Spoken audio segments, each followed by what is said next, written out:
A senior communications manager at UNRWA. He's joining us now live from occupied East Jerusalem. Thank you there, Jonathan, for joining us. We've heard today from the World Food Programme. They're saying that they're pausing aid deliveries coming into Gaza through that US-built pier and that their warehouses have been attacked by the Israelis. What's the status of UNRWA's operations in Gaza? Well, our operations remain extremely constrained in the Gaza Strip. This has been a huge problem since the beginning of this war, a lack of access to all areas to be able to deliver aid effectively. One of the reasons for that is a denial of permissions from the Israeli authorities, notably in the north of the Gaza Strip, where as an agency we were actually banned from entering since the end of March. But beyond the risks to staff operating within the Gaza Strip and the lack of permissions to move around freely, we of course have the constant problem of not being able to get enough aid in. We need a minimum of 500 trucks of aid a day to be able to get into the Gaza Strip to meet the basic survival needs of the population. And we've never even scratched the surface of that. The best that's been achieved has been just over 300 trucks, ironically on the eve of the Rafah offensive. And of course, with the escalation in Rafah, the number of trucks of aid that's been able to get in has fallen sharply to a level which is barely a trickle.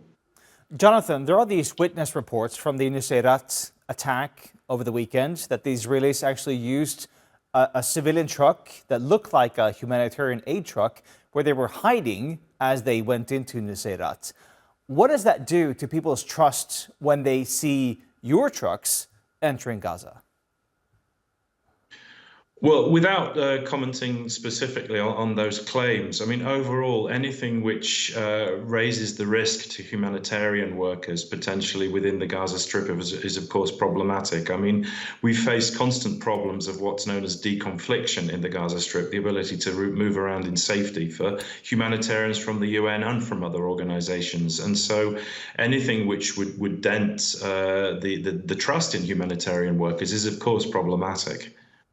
Over the weekend, there were urgent calls for more medical supplies for the Al-Aqsa Hospital following that attack. Have you been able to assist Al-Aqsa Hospital with any more supplies?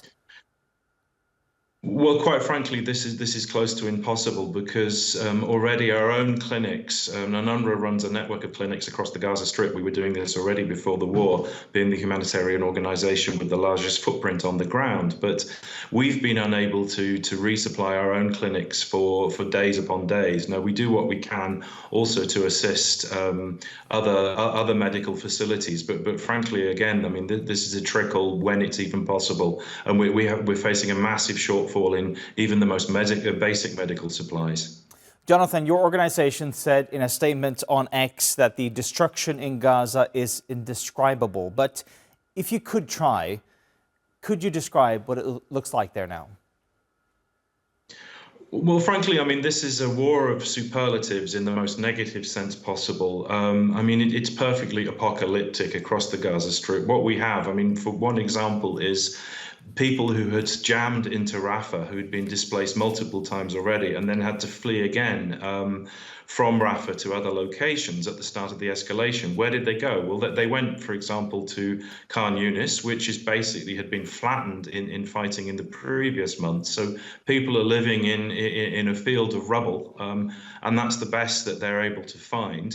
In a place like Mawasi, which is another place that people fled to escape the escalation in Rafah, that's a sea of tents, which, I mean, the living conditions there, given the heat now, are absolutely shocking. I mean, everywhere we look, you know, rates for child malnutrition, hunger overall, the inability to get that kind of level of medical supply in. I mean, it's you know, we try to put words to this, but this is an apocalyptic situation across the Gaza Strip, and has been for many months, which is why a ceasefire must come immediately.